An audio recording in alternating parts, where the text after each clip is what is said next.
Se a Constituição diz que é competência exclusiva da União estabelecer lei de diretrizes e bases para a educação nacional, então a União pode articular esse processo e dizer, olha, nós não temos base legal, isso não está previsto e é proibido, é ilegal militarizar a escola no país. Essa não é uma modalidade existente no nosso arcabouço legal.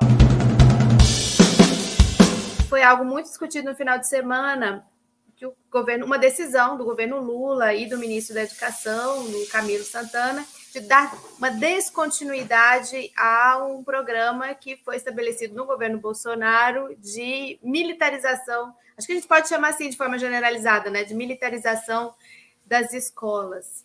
Queria que você, a partir da sua experiência, nos trouxesse como se chegou a esse processo de militarização, esses efeitos, o que você acha que significa a descontinuidade desse programa hoje? Então, eu acho que a primeira questão que a gente precisa debater é que a militarização não começa em 2019 com o PSIM, né? E o que a gente está chamando de militarização? Isso é importante para aqueles que nos acompanham, que vão nos acompanhar momentos posteriores, entenderem.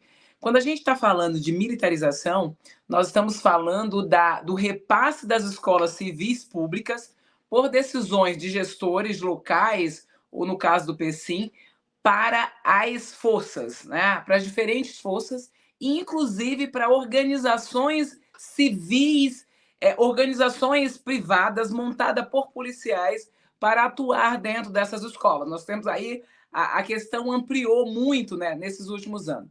Lá no início lá no meados da década de 90, essa questão da militarização ganhou força quando o então governador Marconi Perillo mandou militarizar a escola Hugo de Carvalho Ramos, que é uma escola que fica numa região relativamente nobre, né, da cidade de Goiânia.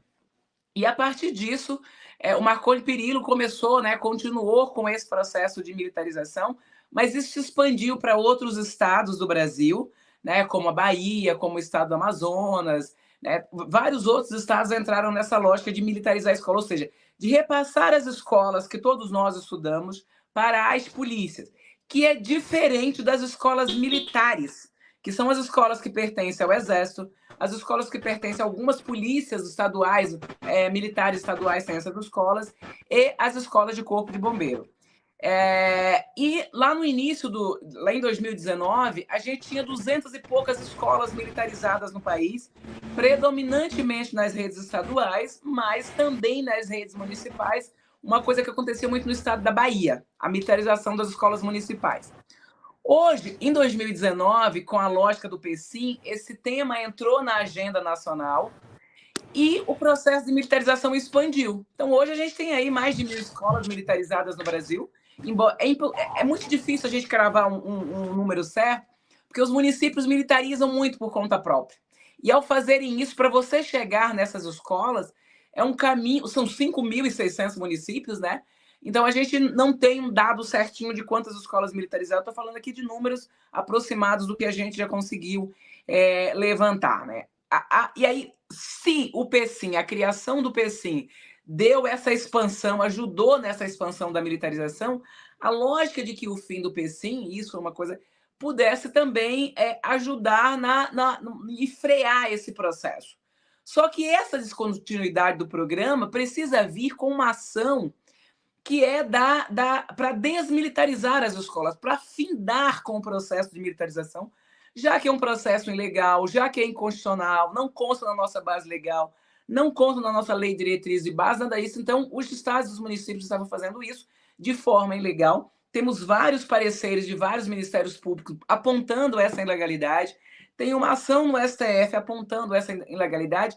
Então, a lógica da ação do Ministério da Educação, do governo federal, além do fim do PSIM, é vir com as ações de desmilitarização, de dizer que é ilegal, de dizer que não é possível colocar a polícia para fazer a gestão da escola. Então, o fim do programa é uma ação importante, mas ela precisa vir junto com essa ação de desmilitarização. Porque se eu não desmilitarizo as demais, os estados e os municípios vão poder manter essas 200 que foram militarizadas via PSIM.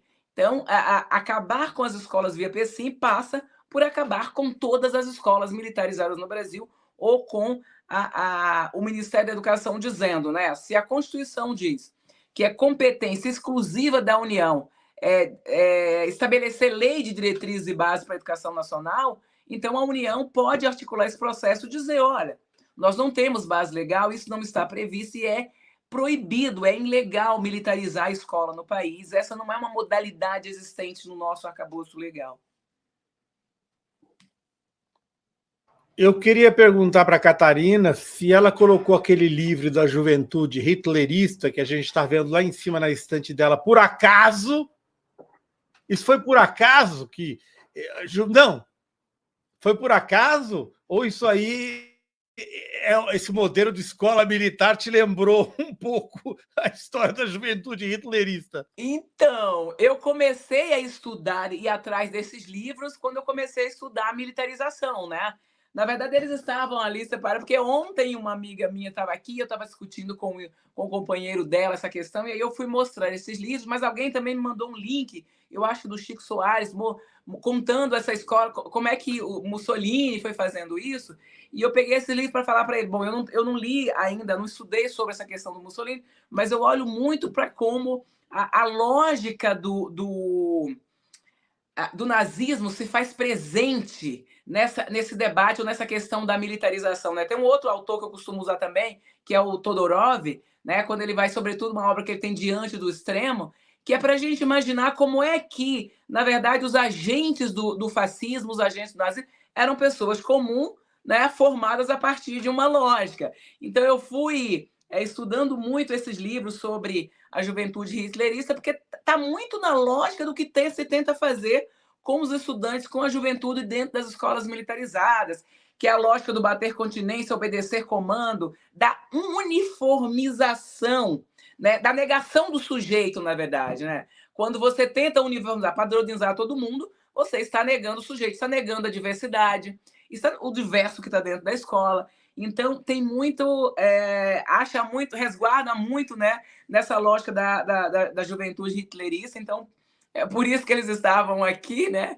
Coincidentemente mostrou, porque, na verdade, não tinha a intenção de mostrar no programa, embora ele seja a base de análise. Né? Eu costumo dizer que a militarização ela mexe em tudo aquilo, em toda a complexidade que é o processo educativo e do que a gente espera que a educação possa fazer. Então, para entender esse processo, a gente começa a olhar para todas essas nuances, para todas as suas, o que ela nega, as suas consequências. Então, não é fácil você ir buscar argumentos e base teórica, sabe? Você tem que buscar o tempo inteiro para justificar algo que não precisaria ser justificado. Tamanho é um absurdo de você imaginar, olha, agentes de segurança que são treinados.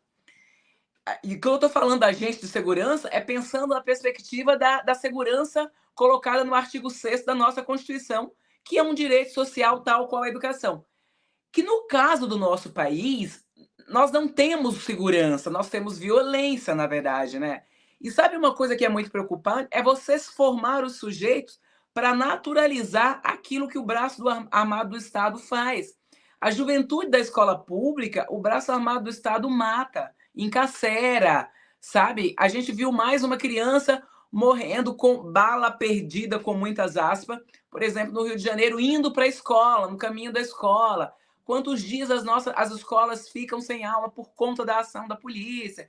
Então, e aí você treina todo mundo, vai treinar aqueles que vão ficar na escola, porque a escola militarizada põe para fora o que eles entendem sendo alunos problemas, né? Você treina para naturalizar isso, para naturalizar que o Estado acabe com a vida de uma parcela significativa, da maior parte da parcela da população brasileira, que aí a juventude, mas que são os meninos negros, periferizados e de baixa escolaridade, que é o que é muito feito no Brasil. Não sou eu que estou dizendo, os dados que estão mostrando, né? Então é muito nisso. Mas tem isso aqui, eu comecei a estudar depois de começar a estudar a questão da militarização.